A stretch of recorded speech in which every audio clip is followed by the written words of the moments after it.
Calm Health is here to help you better understand your own mental and physical health with a library of digital programs created by psychologists that you can explore at your own pace. Learn more at calmhealth.com. What do you mean you feel bad for him?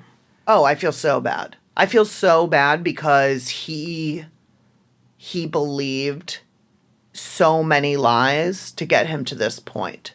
Like, he was suckered in. So he's going to go to jail for believing Donald Trump and for believing all of the rhetoric and all of those people who spewed that, all the official people who spewed that.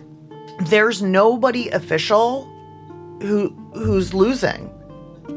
Now that hundreds of people have been through the courts for crimes related to January 6th, we know a lot more details about who they were. Some were oath keepers who showed up prepared for battle. Some carried guns or knives and beat up cops with flagpoles. But there was also another group of just guys, young, curious normies, or dads who maybe got a little too deep in the MAGA universe and then got a little too wild in the moment. Criminal for the day. We know about them, too, because a lot of them have their own YouTube channels or podcasts or whatever. Like this guy, who made this podcast recording with his friend on January 8th, right after he flew home. He's the guy Lauren feels bad for, the guy at the center of this episode. His name is Taylor Jonatakis. So this is the girl who was murdered. This is Ashley. To the Capitol in a mob, there's an estimated We're over walking. 3 million I was here in this. I was here in this crowd. What the media tells you, boots on ground definitely say something different. There is a sea of nothing but red, white, and blue. The podcast host then shows his friend the video that Ashley Babbitt recorded on her phone and posted on Facebook of her walking towards the Capitol with a Trump flag wrapped around her waist. That was Ashley. That's Ashley who got killed. Wow, I had never seen the face to the name. Okay, that's what? Serious? You don't know her? No. I'm serious. There's so much that you just can't see from the outside. Oh my gosh! It may have been played on the news, but I have not seen it. There's a lot of stuff I haven't seen. I can't believe it. Do we need to take a break?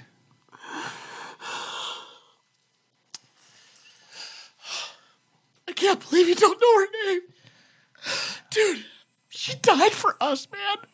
Yeah, that's the first time I've seen her.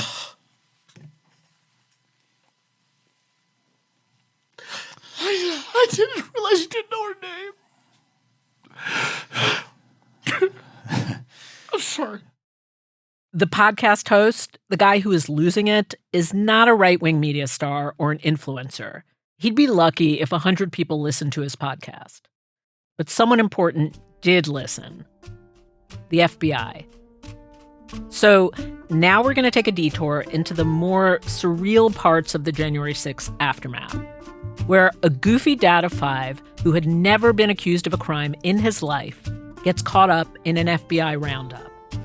And we're doing that because D.C. citizen Lauren Ober was one of the people who had to decide his fate.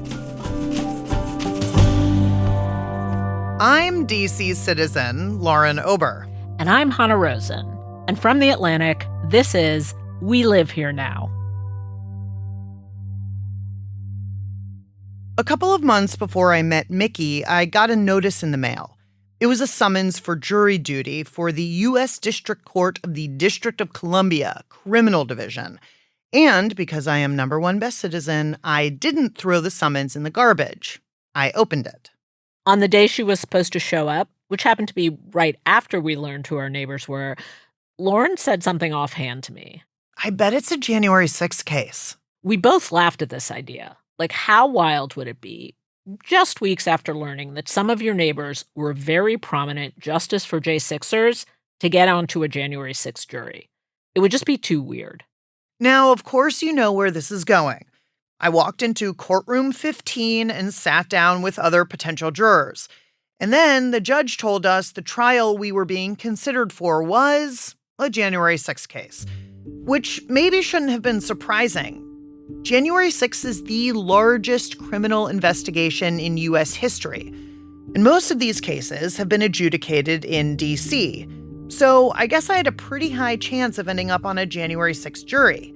Fun fact, you can see a lovely tableau of the U.S. Capitol from the building. I mean, how many courthouses have a view of the crime scene? The defendant, Taylor Jonatakis, was charged with 3 felonies: obstruction of an official proceeding, civil disorder, and assaulting, resisting, or impeding certain officers. Also, a handful of misdemeanors. In my jury notebook, I wrote, "Looks like a regular guy. Short brown hair, a brown beard, and rectangular glasses." One thing that stood out was how much Jonatakis smiled and made eye contact with the jury. It seemed like he was, happy to be there or something. It was creepy. Trump's speech is over. It was awesome. The prosecutor told us in her opening statement that we'd be seeing a lot of video evidence from January 6th, because a lot of these guys made videos and recordings of themselves. Like the video podcast that you heard earlier where the host cries about Ashley. That was Jonatakis. He made and posted a lot of videos the prosecution played us at trial. Like this. Anyways, we're walking over to the Capitol right now, and I don't know, maybe we'll break down the doors. And this. I was on the front line. I was on the gate. I organized a push up to the Capitol because I felt like that is exactly what we needed. And also this. We had a right to be there. We were supposed to be there. I was there. Okay? As the case continued over about 3 days, there was more and more video evidence. Even in the horde of people swarming the Capitol, Jonatakis was easy to pick out. He was wearing a red MAGA hat and had a megaphone strapped to his back, so the jury could follow his movements as he made his way closer and closer to the doors of the Capitol. As Jonatakis climbed the many sets of stairs that led to the various entrances of the Capitol, he shouted into his megaphone to no one in particular for like a solid 10 minutes about oligarchs and censorship and how Mike Pence apparently abused children. But I never considered the fact that our vice president is a child molester. I never considered the fact that our vice president is in business with the Chinese Communist Party. When Jonatakis reached the top of the stairs, he was blocked from going any further by a bunch of metal barricades and lines of cops. This is the moment where the prosecution offered evidence that the defendant was not just one of the guys milling around, but actually a riot leader, because he was yelling into his megaphone, directing people what to do. Don't throw any shit up here. Don't throw any shit up here. They don't need that. They don't need that. And I don't need them pushing back on me because of that. Push them out of here. We're just using our body. 1 foot. 1 foot. Although no one seemed to be listening to a word he was saying, until he said this. 1, 2, 3, go. 1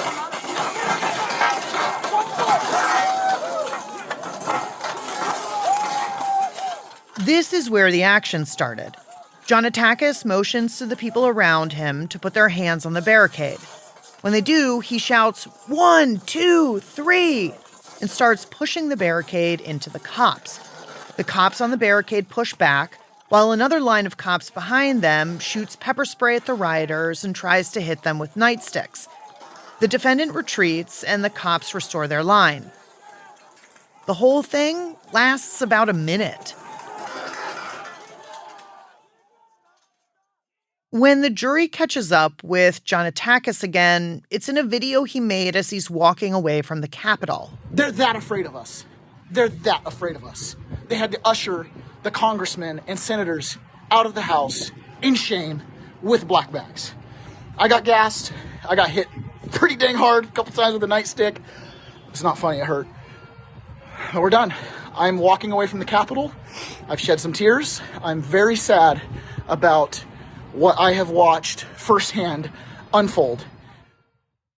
Now, the prosecution was selling a pretty good story here. In tape after tape, Jonatakis declares, "It's me. I'm here. I'm ready to go." He sounds pretty unhinged, and he uses his megaphone to get a bunch of people to go after the cops.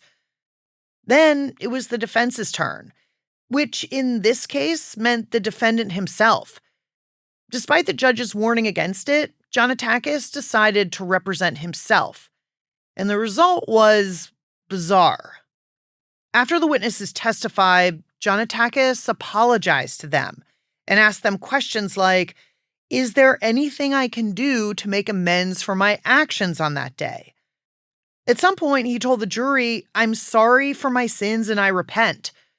He did argue that a lot of what he'd said was, quote, hyperbolic rhetoric, that he had a podcast and he sometimes used overblown language. That was at least a relevant argument. But the videos had shown Jonatakis doing more than just talking. Then both sides made their closing statements. One sounded like a professional court argument, and the other lectured the judge about a legal term and then recited scripture. Then the judge sent us, members of the jury, off to deliberate.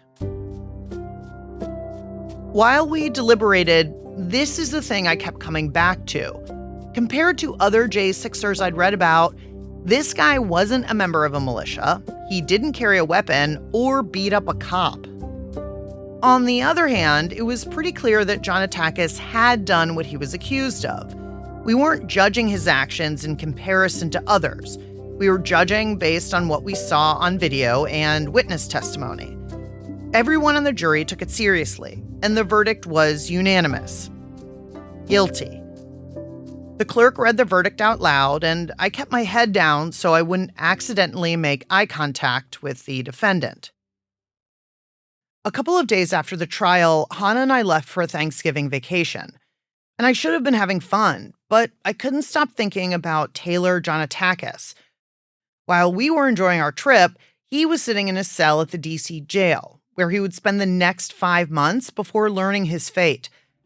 It didn't feel like some miscarriage of justice, but I also didn't feel great about it. Almost a year later, I still don't.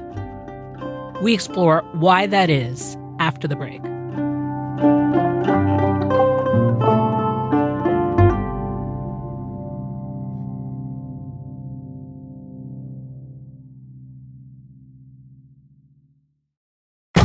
I'm Josh Levine. In this season of Slow Burn, we'll dive into the moment in the early 2000s when Fox News became a political and cultural force. I'm killing CNN. Killing them. Murdering them. You'll hear from Fox insiders, many who've never spoken out before, and from people outside Fox who tried to stop it. You're being sued by Fox. And I went, really? That's fabulous. Slow Burn Season 10, The Rise of Fox News. Out now, wherever you listen. In the days after Lauren's jury duty, I noticed she had an uncharacteristic heaviness about her. So we sat down and talked about it. So did anybody else feel sorry for him? I mean, I would say that like half the people in the room felt bad for him. The feeling bad is, I mean, I almost get it. I don't 100% get it because it sounds like, the thing you described him doing at the top of the steps with those barriers is edging on a kind of violence. There are victims who are those It's not cops. edging on a kind of violence. It actually is an act of physical violence, technically, according to the law. That is what we were asked to determine, and the government proved that. And there were people there, police officers, they're people. Some of them were traumatized. So the violence didn't just happen against property. You guys fulfilled your duty. He is guilty. And yet something feels not right to you about the outcome. Because he seems like a guy who was lost. His whole argument was hyperbolic rhetoric. And he was suggesting that he got caught up in the spirit of, like, for the Trump people, they felt like they were part of something. Mm-hmm. They're part of a thing that is so much bigger than themselves. They are a part of a movement. They're a part of history. They matter, right? They matter. And But all crimes and genocides are caused by people who have a hole in their life and then they want to be part of a thing, and so they get swept up in a thing. And no, then that's not true. That's not true at all. Because most violent crimes are crimes of passion or crimes of opportunity. All mass crimes, all mass cultural crimes are generally someone in power preying on people who want to matter. Yes, and I feel bad about that. That is sad to me. That is sad that all of these people who did that to themselves. I understand that. I was on a jury and I found him guilty. I didn't say he didn't do this. Right. But this guy is just getting used. He has a nice family, beautiful children. He has a nice wife. He goes to, his church. Like, he has a nice, respectable job. He made his own business. Like, that's a fine life. That's a fine life. But in some way, he was led to believe that's not good enough. You have to fight for this thing. You have to save America because America's going down the tubes. Even though he had probably a really nice life. I don't know what his life was like, but from all that I can tell, it was like nice people. Okay, a last thing. Is there anything else that you feel you really want to know? Anything you still have a kind of burning flame of curiosity about? Yeah, I mean, I would love to understand, like, what is your family going to do now? And, now you're forever like a January 6er. And, like, you're branded with that. Now, maybe that's a proud brand to have. I don't know. I am really curious about where you go from here.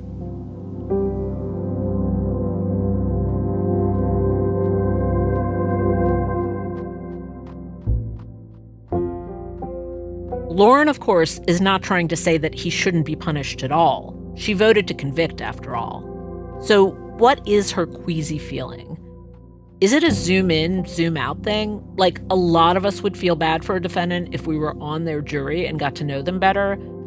Or are the January 6th prosecutions just a really unusual set of circumstances that we don't have a box for yet? What I took away was, there's something about the ratio of crime to punishment that wasn't sitting well with Lauren. Of course, we now know she wasn't the only one. The Supreme Court justices ruled 7 months later that some of the January 6 defendants had been improperly charged with the felony of obstructing an official proceeding. Both John Atakis and Nicole Reffitt's husband Guy were charged with that felony. The government is reviewing their cases, along with the cases of the hundreds of defendants who were impacted by that ruling. At the vigil, by the way, Mickey and company celebrated that Supreme Court ruling with champagne and cake. The defendant in Lauren's case, Taylor John Atakis, went straight to the D.C. jail. And then 5 months later, he appeared at his sentencing hearing. It seemed weird for Lauren Ober, juror number 3, to go, so I went instead. The defendant's wife, Marie, sat in the row in front of me, surrounded by 3 of her 5 children. She looked tiny. People can get dwarfed by official proceedings. Plus, it had been raining hard that morning, so everyone seemed extra wilted. Mickey sat a few rows behind, barely taking her eyes off Marie and the kids.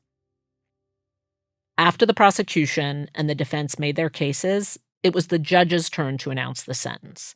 But before doing that, he made an unusually long speech. His name is Judge Royce Lamberth. He's a Reagan appointee who's handled dozens of J6 cases. He described this defendant as always courteous and respectful. He said the defendant was not, quote, an inherently bad person. And he mentioned that he'd gotten 20 letters from family members about John Atakis' good character and that he'd read all of them. Some sample compliments from those letters. Quote, he is faithful to his wife and children. He's faithful to God. He loves his brothers and sisters. We love him more than words can express. And never had a legal issue, outside a speeding ticket. The judge said he'd even called one of the family members who'd written an especially good letter, which is wild. Can you imagine getting a phone call from a judge in D.C. out of the blue who says, hey, I'm about to send your relative to prison. I just wanted to talk to you about it. It was like this judge had a bit of that same queasy feeling that Lauren had had, because he went to such great lengths to explain his reasoning. And then, the sentence. Counts 1 and 2, 60 months. The defendant's wife put her arm over her youngest son's shoulder. Count 3, 12 months. The son, who's just old enough to do math, started to cry. Plus 15 more months. Now Marie started to cry. 87 months total, more than 7 years. That little son of theirs might be taller than his dad the next time they were home together.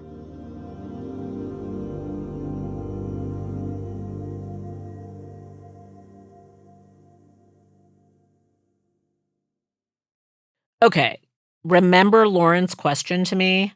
What is your family going to do now? Seeing Marie and her family in court made me want to know too. Hi. Should I take my shoes off? A couple of months after the sentencing, I visited Marie Jonatakis, the defendant's wife, the one who'd cried in the courtroom, at their family home in Washington state. When I was planning the trip, my editor reminded me of the usual travel danger precautions. Be careful. Make sure someone always knows where you are. Which, when I got there, was pretty funny. The vibe in this house was so powerfully mom's in charge. Like, the thing of note was how all the toys and kid things were so neatly put away and organized in baskets. Why is it so neat? You have 5 children. Yes. So these are our things, but there's a lot.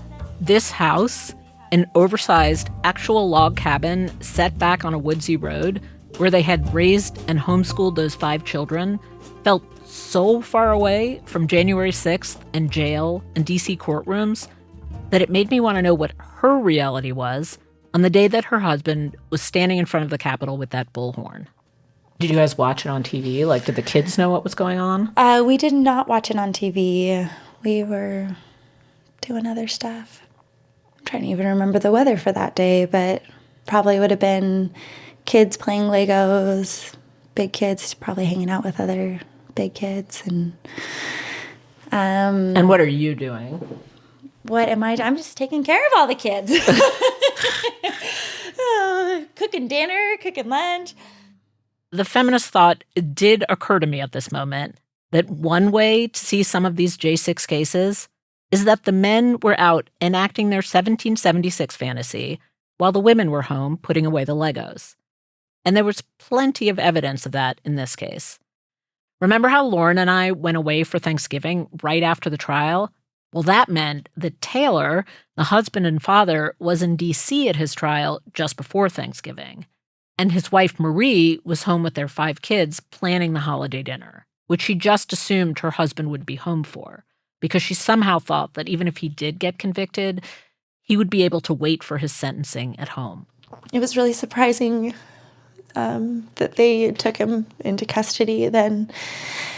And I just remember thinking, like, he's not a danger. He's been out this whole time. Can you please just let us, we just need a little more help. But anyway, so when he didn't fly back home, it was one of those things that it's like, okay, it's me. And then to cap it off, on the morning of Christmas Eve, the family walked downstairs to discover that their dog had died. He stopped eating when Dad left. Oh, come on. I mean, my dog died on Christmas Eve. It's the worst country song you've ever heard. The worst one. My husband's in jail and my dog is dead. It's and crazy. It's Christmas Eve. And it's Christmas Eve. Yeah. Oh, so yeah, it's pretty pitiful. That's almost so bad that you have to laugh. You have to laugh. Exactly.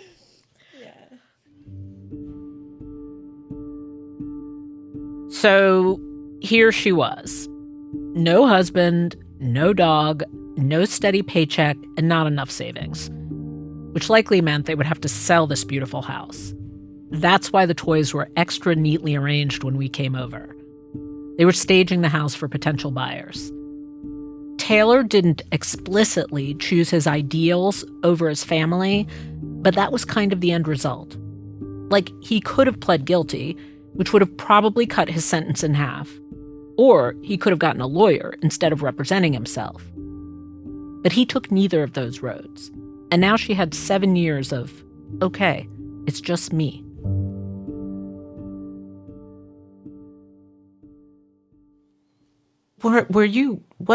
Was there a moment where you were ever mad at him? I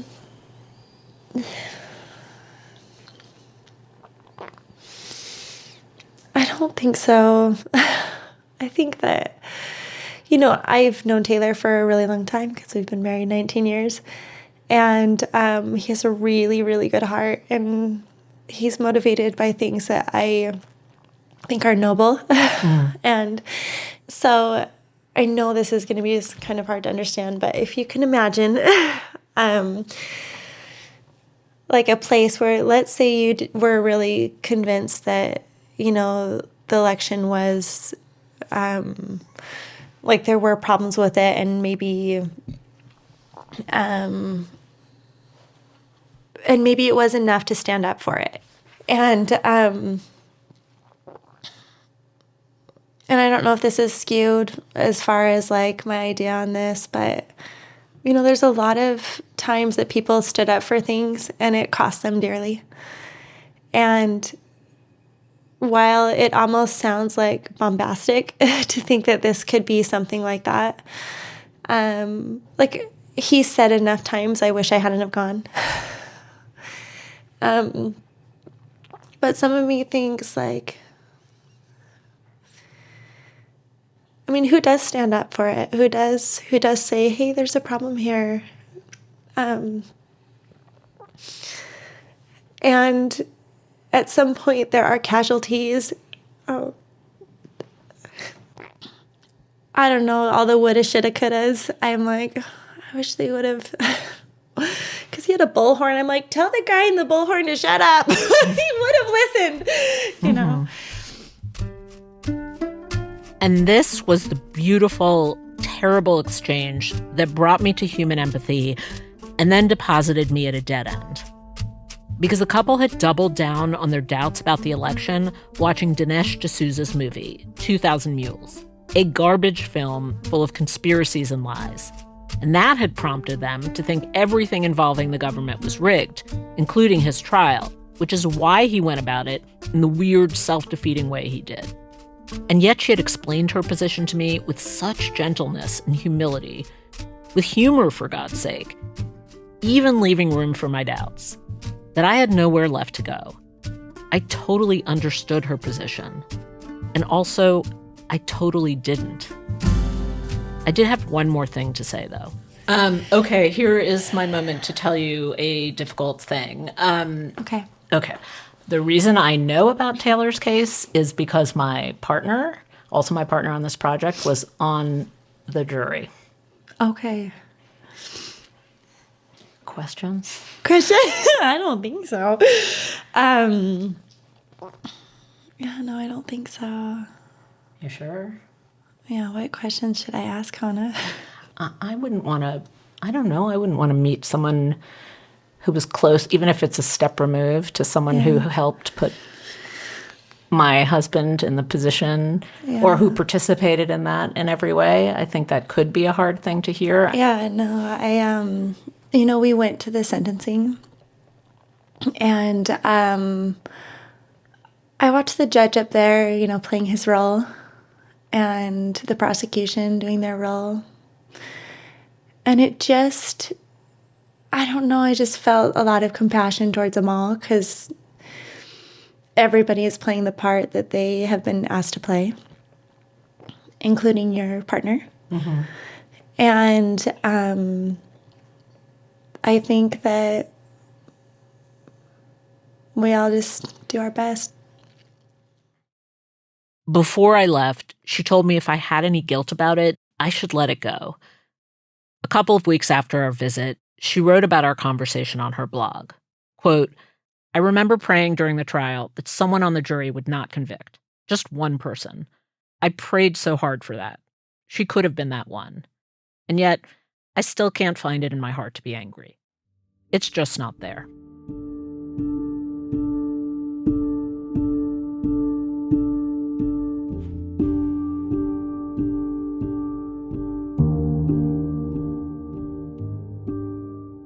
The J6 judges have found themselves in a tough spot. Lamberth, the judge in Jonatakis' case, is a Republican appointee, remember. Still, he and his colleagues have taken heat from Republicans.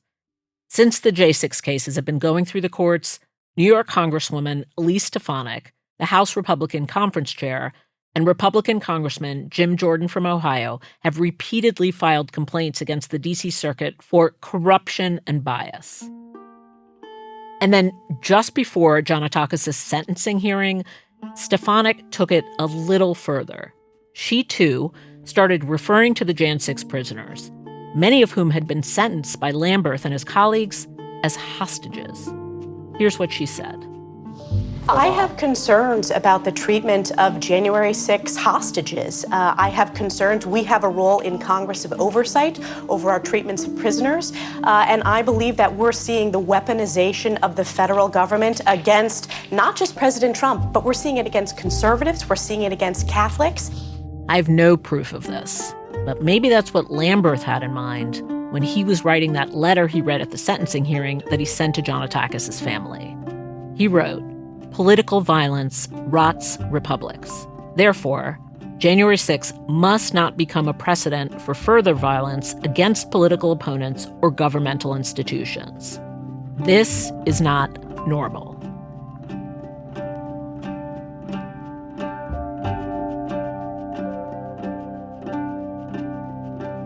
In our next episode, what happened inside the DC jail's Patriot Pod?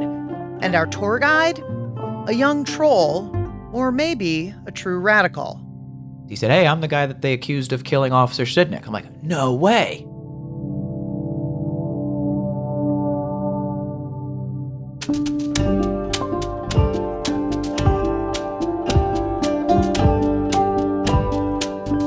We Live Here Now is a production of The Atlantic. The show was reported, written, and executive produced by me, Lauren Ober, and Hannah Rosen. Our managing producer is Ryder Alsop. Our senior producer is Ethan Brooks. Original scoring, sound design, and mix engineering by Brendan Baker. This series was edited by Scott Stossel and Claudine Abade. Fact-checking by Michelle Soraka. Art direction by Colin Hunter. Project management by Nancy DeVille. The Atlantic's executive editor is Adrienne LaFrance. Jeffrey Goldberg is The Atlantic's editor-in-chief.